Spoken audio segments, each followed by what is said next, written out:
Assalamualaikum warahmatullahi wabarakatuh. Israel tadi malam telah dikeluarkan statement dikatakan Hezbollah membuat kita agak goyang. Kenapa mereka dibuatkan Israel agak goyang?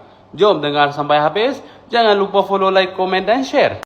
Seperti yang kita tahu, Hezbollah kebanyakan melancarkan serangan terhadap Israel menggunakan drone. Dan dikatakan oleh pihak Israel, laknatullah rejim itu, Hezbollah membuat kita ni kecoh ataupun kelang kabut kerana kelengkapan kita.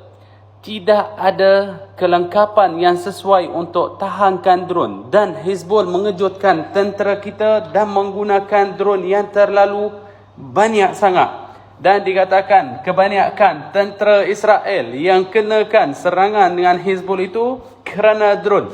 Dan Israel, Menteri Pertahanan dia itu dikata, kami tengah diujikan dan mengkajikan macam mana kita boleh upgrade kita punya kelengkapan ketenteraan untuk menjatuhkan drone-drone tersebut sebelum kenakan serangan terhadap tentera kita, kerana drone itu tak boleh dikawal. Badan muka kau, wahai anak setan.